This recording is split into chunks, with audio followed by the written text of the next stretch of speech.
శ్రీలంక తలైమన్నార్ నుంచి ఇండియా ధనుష్కోటి వరకు 28 కిలోమీటర్ల వరకు కూడా ఈదుతో వచ్చాడు ఆ పారాస్విమ్మర్ ఎవరో కాదు, గణేష్. అది ఆంధ్రప్రదేశ్ ఏలూరుకి సంబంధించిన ఒక పారాస్విమ్మర్ అంటే చాలా మందికి తెలీదు. Physically handicapped. ఒకసారి నడవండి సార్. ఆయన మన బిగ్ టీవీ ఎక్స్క్లూజివ్గా కొన్ని చూపిస్తుంది. ఆయనతో ప్రత్యేకంగా మాట్లాడడానికైతే కనుక ఆయనతో మనము ఇంటర్వ్యూ చేయడానికైతే వచ్చాము. ఆయనతో ప్రస్తుతం మనం ఆయనతోనే మాట్లాడే ప్రయత్నం అయితే చేద్దాము.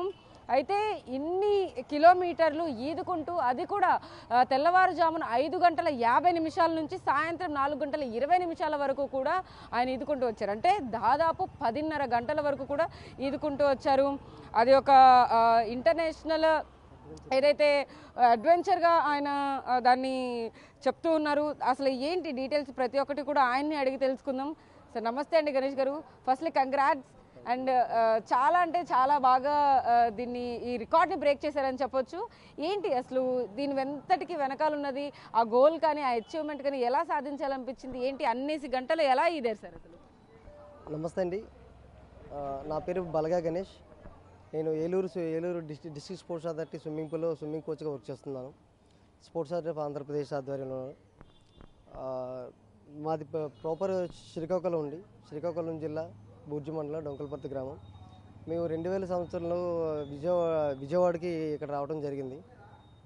అప్పుడు మా ఫ్యామిలీ ఇక్కడ షిఫ్ట్ అవ్వడం జరిగిందండి. బేసిక్గా నా నాన్నగారు రైతు కుటుంబం అండి. అక్కడ కొన్ని ఫైనాన్షియల్ ప్రాబ్లం వల్ల అక్కడి నుంచి ఇక్కడికి అప్పట్లో విజయవాడ వచ్చిన తర్వాత ఇక్కడ హైయర్ స్టడీస్ అన్ని ఇక్కడ ఫినిష్ చేసుకున్నాను.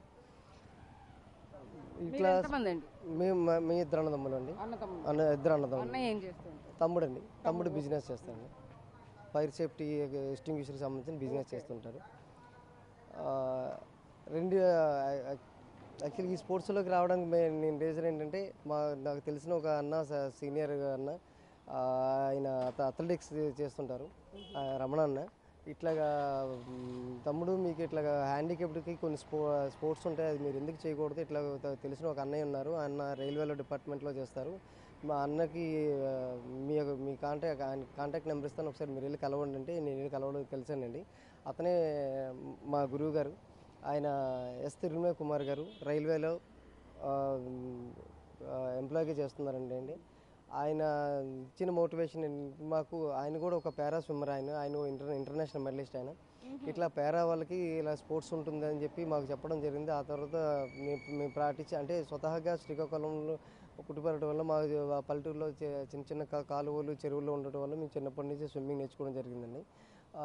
నాకు ఈ పారా నాకు ఈ కాలు ప్రాబ్లం, లెగ్ ప్రాబ్లం అనేది నేను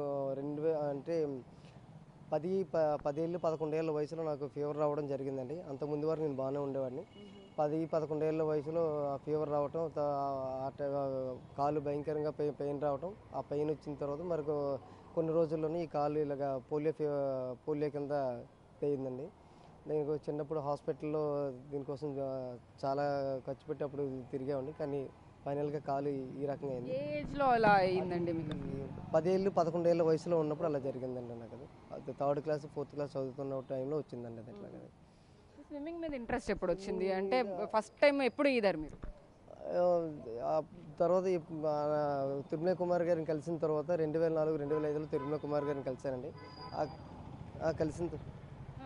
కలిసిన తర్వాత ఇట్లాగా స్పోర్ట్స్ ఇట్లా ఉంటుందని చెప్పి అంటే, అంతవరకు నేను ఒక హ్యాండిక్యాప్డ్ని, ఇట్లాగా నేను ఏం చేయలేనేమో, ఏం సాధించలేను, నేను ఇంతే నాలో ఒక రకమైన భావంతో ఉండేవాడిని. కొంచెం లో ఆస్పిరేషన్తో ఉండటం జరిగింది. ఆ తర్వాత ఎప్పుడైతే తిరుమల కుమార్ అన్న గారు మమ్మల్ని దగ్గరుండి అందరినీ పారా నేషనల్స్కి, పారా స్టేట్కి, పారా నేషనల్స్కి పార్టిసిపేట్ చేయడానికి తీసుకెళ్తే, అక్కడ నాలాంటి స్విమ్మింగ్లో నాలాంటి వాళ్ళని చాలామందిని చూశాను.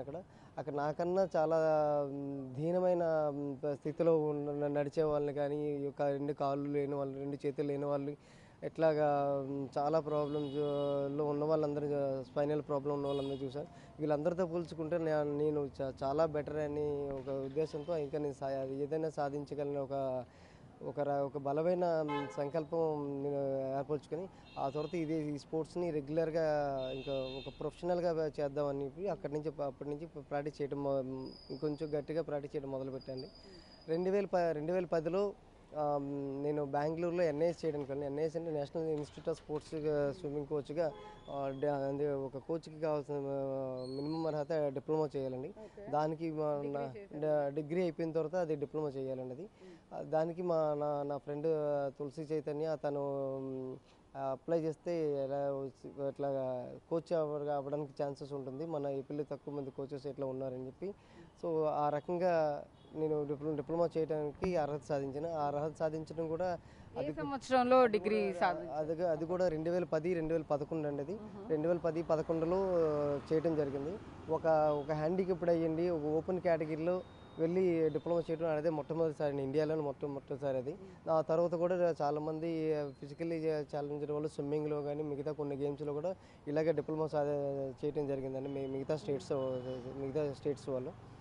ఆ తర్వాత 2011లో ఫినిష్ అయిపోయిన తర్వాత ఇక్కడ ఏలూరులో డిస్ట్రిక్ట్ స్పోర్ట్స్ అథారిటీలో స్విమ్మింగ్ కోచ్గా అప్పటి నుంచి ఈ రోజు వరకు అక్కడే విధులు నిర్వహిస్తున్నానండి. నా కోచింగ్లో ఎంతోమంది స్టేట్ లెవెల్ మెడలిస్టులు, నేషనల్ మెడలిస్టులు, నేషనల్ స్విమ్మర్స్ చాలామంది ఇదయ్యారు. ఈరోజు కూడా కోచింగ్ ఇక్కడ ఇస్తూనే ఉన్నాను అక్కడని. ఈ ఈవెంట్కి వెళ్ళాలని 2018లో నా ఫ్రెండ్ తులసి చైతన్య తను చేయడం జరిగిందండి. ఇది పార్క్ స్టేట్ ఈవెంట్. ఆ తర్వాత నేను తనతో పాటు 15 కిలోమీటర్ 20 కిలోమీటర్ తనతో కూడా సపోర్ట్గా చేయడం జరిగింది.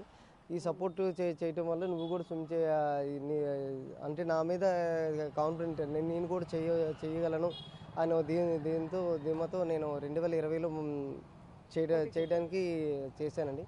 బట్ అప్పుడున్న కోవిడ్ పాండమిక్ వల్ల ఈవెంట్స్ అన్నీ క్యాన్సిల్ అయిపోవడం జరిగిందండి. 2020లోను పార్క్ స్టేట్ ఒకటి, అలాగే జీబ్రాల్టర్ ఒకటి, the straight of Gibraltar ocean 7 సీస్లో అదొక భాగం. ఈ రెండు చేయడానికి నాకు అప్పుడు మా యొక్క డిపార్ట్మెంట్ నుంచి స్పోర్ట్స్ అథారిటీ ఆఫ్ ఆంధ్రప్రదేశ్ శాప్ చైర్మన్ గారు కానీ ఎండీ గారు కానీ మాకు అప్పుడు పర్మిషన్ ఇవ్వడం జరిగింది. ఓకే సార్, అంటే ఇప్పుడు నార్మల్గా ఉన్న మనిషి అంటే కాళ్ళు చేతులు అన్నీ బాగున్న వాళ్ళు అంటే 2-3 గంటలు ఈదడానికి కూడా చాలా అవస్థ పడుతూ ఉంటారు. కానీ తెల్లవారుజామున 5 గంటల 50 నిమిషాల నుంచి సాయంత్రం 4 గంటల 20 నిమిషాల వరకు అంటే అది కూడా ఒక పారాస్విమ్మర్. కొంచెం మీరు ఫిజికలీ హ్యాండిక్యాప్డ్ ఉండి కూడా అంతసేపు ఎలా స్విమ్ చేయగలిగారు? ఏంటి అసలు మధ్యలో ఏమైనా బ్రేక్ తీసుకున్నారా? బ్రేక్ అనేది ఉండదండి. అంటే ఇది బోట్ పట్టుకోవడం కానీ ఎక్కడం కానీ ఉంటుంటే అది ఈవెంట్ క్యాన్సిల్ అయిపోయినట్లండి. అంటే అది ఎక్కకూడదండి. ఇది నేను సోలోగా చేయాలనుకున్నాను, సోలో చేశాను. దానికి మా టీం లీడర్ ప్రశాంత్ కర్మకర్ వీళ్ళందరూ సపోర్ట్ చేసి ఇండియా నుంచి SFI swimming federation of India వాళ్ళు అబ్జర్వర్గా విజయ్ కుమార్ సార్ని వేశారు. ఆయన మాకు అబ్జర్వర్గా ప్లస్ గైడ్గా మాకు అక్కడ వివరించడం జరిగింది. అంటే నేను అడుగుతుంది ఏంటంటే లైక్ అంటే పొద్దున్న 5 గంటల 50 నిమిషాలకు మొదలు పెట్టామండి.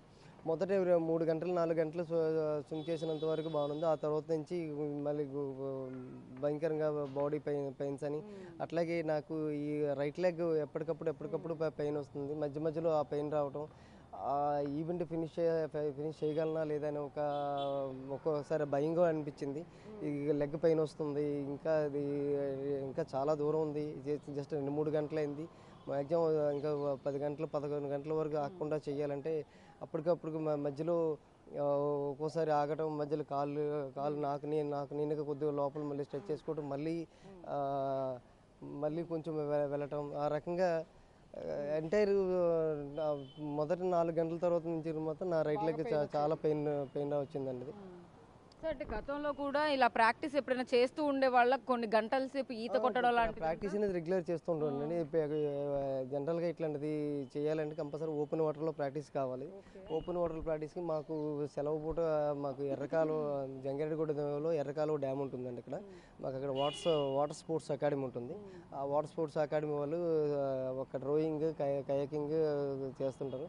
వాళ్ళు మాకు కూడా సపోర్ట్ రావటం, నా పక్కన రావటం, అక్కడ వెళ్ళి 8 కిలోమీటర్లని 10 కిలోమీటర్లు 12 కిలోమీటర్ల స్విమ్మింగ్ చేయడం అలా చేసుకుంటూ వచ్చేవాడిని అండి. ఇది ఒక్కోసారి రాత్రిపూట కూడా మా స్విమ్మింగ్ పూల్లో ప్రాక్టీస్ చేసేవాడిని. రాత్రిపూట ఒక్కోసారి మధ్యాహ్నం 11-12 గంటలకు దిగటం, 3 వరకు చేయటం. అంటే అన్ని సెషన్స్లోనూ ప్రాక్టీస్ చేసుకుని బాడీకి అన్ని రకాలుగా సపోర్ట్గా వచ్చేలాగా చూసుకునేవాడిని.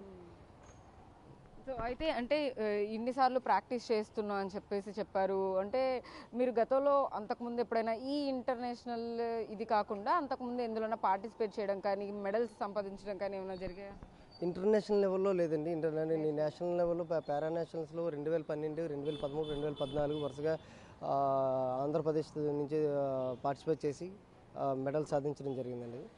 శాప్ చైర్మన్ రవినాయుడు గారు ఫైనాన్షియల్ అసిస్టెన్స్ ఏమైనా కావాలని ఆయన ముందే అడగడం జరిగింది. కానీ నేను ఈవెంట్ సక్సెస్ఫుల్గా ఫినిష్ చేసి వచ్చిన తర్వాత సార్ మిమ్మల్ని కలుస్తాను సార్ అని చెప్పి ఆయన హ్యాపీగా ఆల్ ద బెస్ట్ చెప్పి పంపించారండి మా ఎండీ గారు, మా చైర్మన్ గారు. ఓకే. అంటే ఇప్పుడు 10 గంటల 30 నిమిషాల వరకు కూడా మీరు పాక్ జలసంధి నుంచి కూడా ఈత కొట్టుకుంటూ వచ్చారు. దీనికంటే ముందు ఎప్పుడైనా కానీ 10 గంటల సేపు మీరు స్విమ్ చేసిన టైమింగ్ 10 గంటల సేపు చేయలేదండి. 4 గంటలు 5 గంటలు అట్లాగా సెలవు పూట వచ్చినప్పుడు ఎర్లీ మార్నింగ్ 3 గంటలకి 4 గంటలకి దిగటం. ఆ రోజు సెలవు రోజు ఎక్కువగా చేసుకున్నాను. అంటే నా కోచింగ్కి ప్లస్ ఎటువంటి ఇబ్బంది లేకుండా, ఎవరికి ఇబ్బంది అంతరాయం లేకుండా ఆ టైంలో నేను చేసుకున్నాను. 4 గంటలు 5 గంటలు కాకుండా చేసుకుంటున్నాను. ఓకే. అంటే ఈ 10 గంటల పాటు కూడా మీరు ఎలా ఫీల్ అయ్యారు? అంటే అంతసేపు భారంగానే అనిపించింది. ఫస్ట్ టైం కదా మీరు 10 గంటల 30 నిమిషాల వరకు కూడా అంటే అక్కడి నుంచి కూడా శ్రీలంక నుంచి కూడా ధనుష్కోటి వచ్చే అంతసేపు మధ్యలో మీరు ఎక్కడ డ్రాప్ అయిపోదాం అనిపించిందా మీకు? అంటే నేను ఈదలేకపోతున్నాను అనేసి అట్లా అనిపించింది. ఎందుకంటే వేవ్స్ చాలా నేను స్టార్ట్ చేసినప్పుడు కొంతవరకు బాగానే ఉందండి వేవ్స్. తర్వాత మధ్యాహ్నం 12 గంటలు దాటిన తర్వాత నుంచి అలలు భయంకరమైన అలలు ఎక్కువైపోయినాయండి.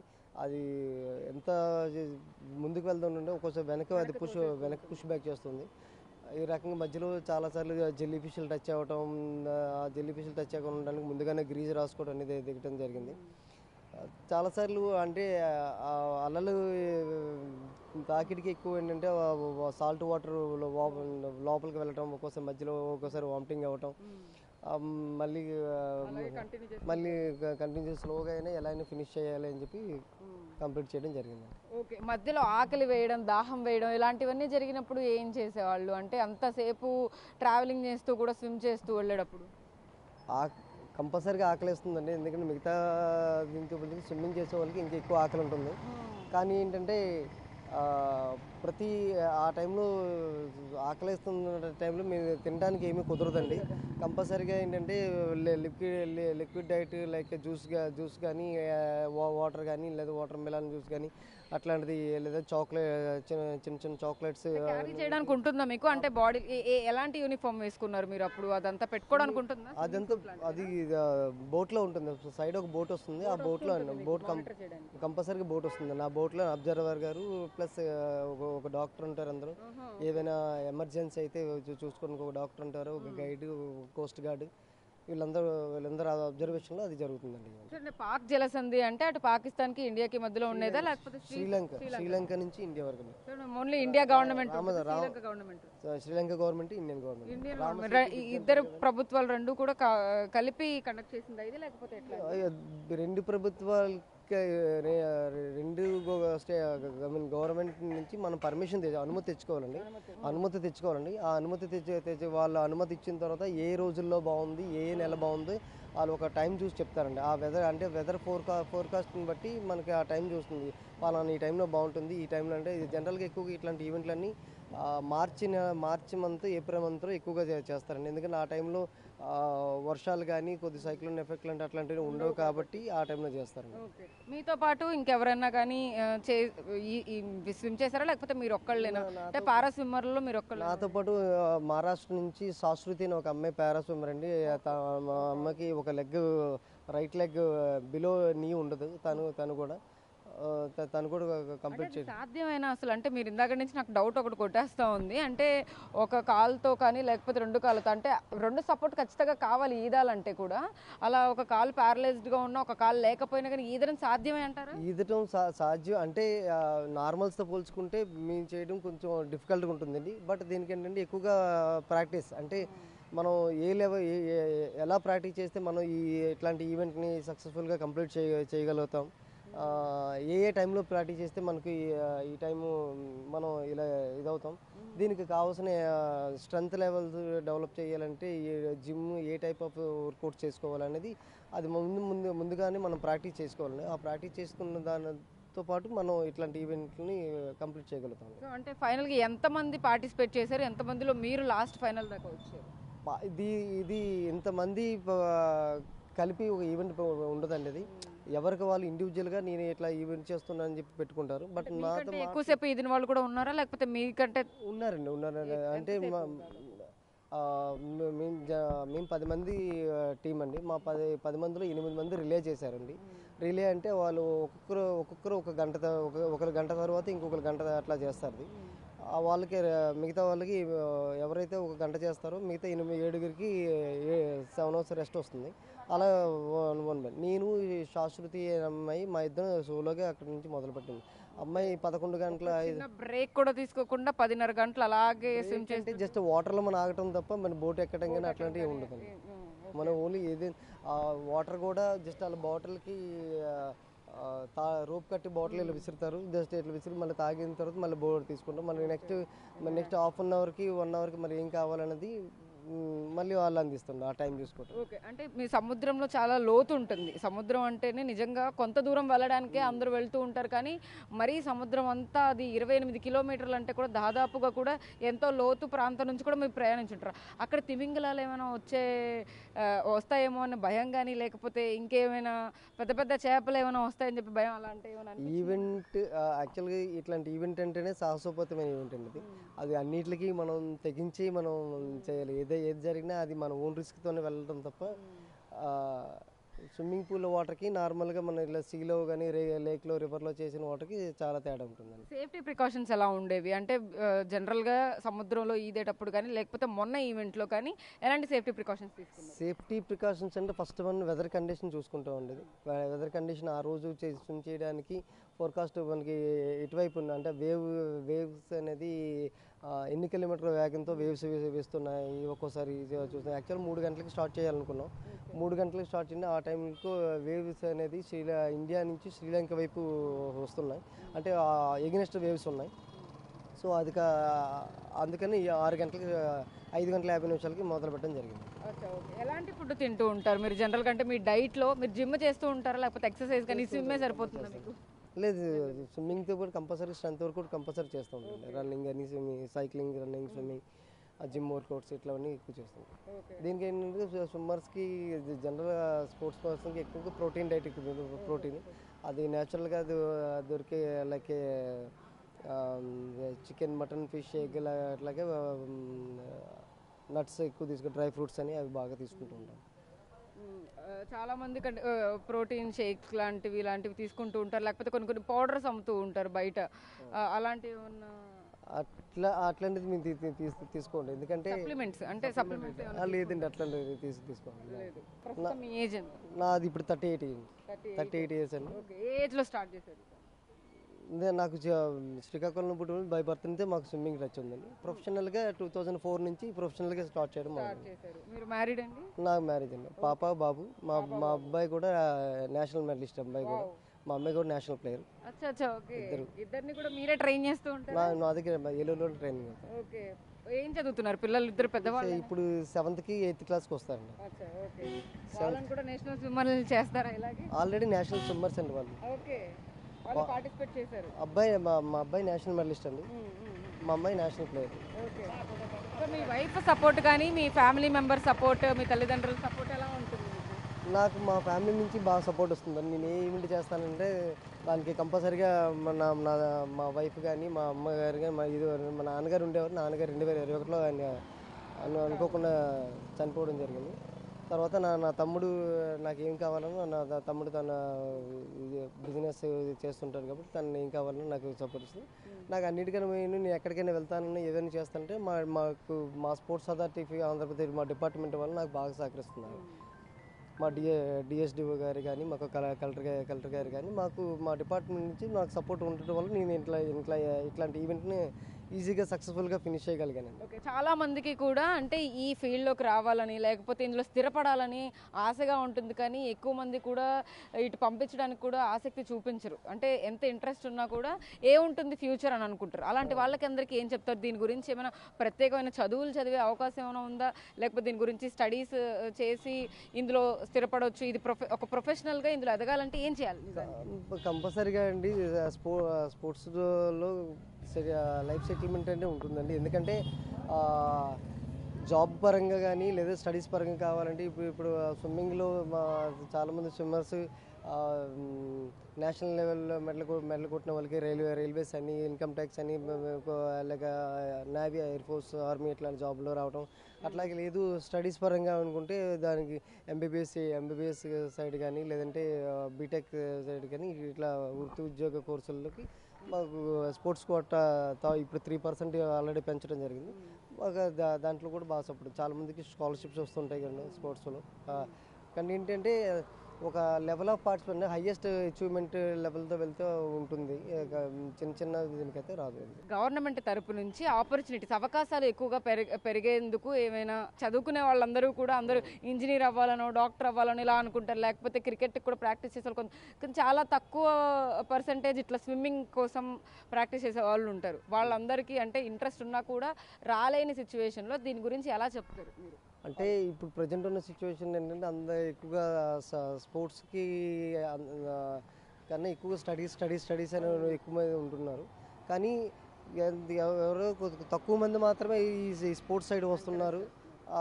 పేరెంట్స్ తెలుసుకొని లేదా పిల్లలకి ఉన్న ఇంట్రెస్ట్ని బట్టి లేదా వాళ్ళ పేరెంట్కి ఉన్న ఇంట్రెస్ట్ని బట్టి వాళ్ళకి చాలా తక్కువ మంది మాత్రం ఈ స్పోర్ట్స్కి వస్తున్నారు. వచ్చిన వాళ్ళు ఆ లెవెల్లో పెర్ఫార్మెన్స్ చేయడం, ఆ లెవెల్లోనే సెటిల్ అవ్వడం కూడా జరుగుతుంది. దీనికి ఏంటంటే కంపల్సరీగా స్టూడెంట్ వయసులో ఉన్నప్పటి నుంచి ఏదైనా ఒక గేమ్ తీసుకుంటే ఆ టైంలోనే మొదలు పెట్టాలి. అంటే ఇప్పుడు మీ పిల్లలిద్దరిని కూడా మీరు ఇందులోనే చూడాలని అనుకుంటున్నారు. అట్లానే వేరే పేరెంట్స్ కూడా అలా అనుకుంటూ ఉంటారు. కానీ బయట ఆపర్చునిటీస్ ఎక్కువ ఉండవు నిజానికి. కానీ అలా ఆపర్చునిటీస్ పెంచాలి, మనం ఫ్యూచర్ కూడా చూసుకోవడానికి అంటే ఎలా చెప్తారు? జనరల్గా ఏంటంటే మనకి సిటీస్లో ఎక్కువగా మనకి ఆపర్చునిటీస్ ఎక్కువ ఉంటుందండి. లైక్ స్విమ్మింగ్ అంటే స్విమ్మింగ్ పూల్స్ అని అట్లా పల్లెటూరు సైడ్ ఉండదు. అట్లా వేరే గేమ్ కావాలన్నా కంపల్సరీగా కోచ్ దగ్గర అనేది ప్రాక్టీస్ చేయాలి. అది ఒక ప్రొఫెషనల్ కోచ్ దగ్గర ప్రాక్టీస్ 2 పూట్ల వెళ్ళి 2 పూట్ల ప్రాక్టీస్ చేసుకొని దానికోసం తగినంత సాధన చేసి దాంట్లో వెళ్ళాలి. అది యాజ్ ఏ కోచ్గా మీరు స్విమ్ చేస్తే ఎలాంటి హెల్త్ ఇష్యూస్ని మనం తగ్గించుకోవచ్చు అని చెప్తారు? ఫస్ట్ ఆఫ్ ఆల్ నా దగ్గర చాలామంది స్విమ్మింగ్ నేర్చుకోవడానికి వస్తారు. చిన్నపిల్లలు కానీ పెద్దవాళ్ళు కానీ లేదా అట్లాగే ఏజ్డ్ పర్సన్స్ కానీ అలా వస్తుంటే లావుగా వెయిట్ ఉన్నాను. ముందు ఏంటంటే ఇది బాడీ ఎప్పటికప్పుడు వెయిట్ని కంట్రోల్ ఉంచుతుంది. అలాగే షుగర్ అని బీపీ అని అవి కంట్రోల్లో ఉంటుంది. షుగర్ తగ్గే ఛాన్సెస్ ఉంటాయా అండి నిజంగానే స్విమ్మింగ్ చేస్తే? అంటే చాలా దగ్గర విన్నాను. నిజంగా అంటే స్విమ్మింగ్ చేస్తే బాగా ఆకలి వేస్తుంది. దాని ఆకలి వస్తుంది కదా అని చెప్పి ఫుడ్ అనేది కంట్రోల్గా తీసుకుంటేనే అది ఒక లెవెల్లో మెయింటైన్ అవుతుంది. అట్లా ఏంటంటే మిగతా గొంతు పోల్చుకుంటే స్విమ్మింగ్ అనేది ఏంటంటే కొంచెం వాటర్ సపోర్ట్ ఇవ్వటం వల్ల ఏంటంటే జాయింట్స్ మీద కానీ లేదంటే బోన్స్ మీద ఎక్కువగా ప్రెషర్ పడదు. ఎక్కువ మజిల్ కాంట్రాక్షన్ ఉండటం వల్ల వెయిట్ లాస్ అవ్వడం కానీ లేదా సపోర్ట్ అంటే ఒక ప్రెషర్ అనేది తగ్గడం జరుగుతుంది. ఓకే, అంటే ఫ్యూచర్లో ఇంకా మీరు ఎందులోనా పార్టిసిపేట్ చేసే అవకాశం ఉందో? ఆల్రెడీ ఒక రికార్డ్ని బ్రేక్ చేసేసారు, ఇంకా ఫ్యూచర్ మీ ఇది ఎలా ఉంది ప్లాన్? ఇంకా ఇంగ్లీష్ ఛానల్ ఒకటి ఉందండి. ఇది ఇంగ్లీష్ ఛానల్కి అది ఆల్రెడీ అప్లై చేసాం, అది ఇంకా రాలేదు. అది వాళ్ళు ఎప్పుడైతే స్లాట్ ఓకే చేస్తారో అప్పుడు ఇంగ్లీష్ ఛానల్ అది లండన్ యూకే వెళ్ళాలండి. దాని తర్వాత జిబ్రాల్టర్ ఒకటి ఉందండి, అది స్పెయిన్ టు మొరాకో. అది ఒకటి రావాలండి. అవి ప్రజెంట్ స్లాట్స్ ఖాళీ లేవని చెప్పి ఆగాను. అది ఇప్పుడు వస్తే అప్పుడు మళ్ళీ మా డిపార్ట్మెంట్ తరఫు నుంచి వెళ్ళి పార్టిసిపేట్ చేస్తాను. ఓకే అండి, thank you so much for the interview. మీరు ఇంకా ఎన్నో ఇలాంటివి సాధించాలని మనస్ఫూర్తిగా కోరుకుంటున్నాము. సో ఎంతోమంది ఇన్స్పిరేషన్గా కూడా మీరు ఉండాలని కోరుకుంటున్నాం. అదే పరిస్థితి. మొత్తం మీద గణేష్ ఎవరైతే ఆంధ్రప్రదేశ్కి చెంది ఇక్కడ పారా స్విమ్మర్గా ఉండి ఏదైతే అక్కడ 28 కిలోమీటర్ల వరకు కూడా ఆయన స్విమ్ చేస్తూ కూడా ఒక రికార్డ్ని అయితే బ్రేక్ చేసిన పరిస్థితి అయితే ఉంది. ఆయన ఒక కోచ్గా కూడా ఉన్నారు. ఎంతోమందికి ఇన్స్పిరేషన్గా ఉండి కూడా తమ పిల్లల్ని కూడా స్విమ్మర్స్గా చేస్తూ ఫ్యూచర్లో దానికి ఎక్కువ స్కోప్ ఉండే విధంగా అయితే కనుక ఇంకా ఎంకరేజ్ చేస్తాను. ఫ్యూచర్లో కూడా ఎడ్యుకేషన్ పరంగానే కాదు, స్పోర్ట్స్ పరంగా కూడా తల్లిదండ్రులు పిల్లల్ని ఎంకరేజ్ చేయాలంటూ కూడా ఒక మంచి మాటలు చెప్పిన పరిస్థితి మనకు కనపడుతోందని చెప్పొచ్చు. వీడియో జర్నలిస్ట్ శివరామకృష్ణతో సాహిత్య బిగ్ టీవీ విజయవాడ నుంచి.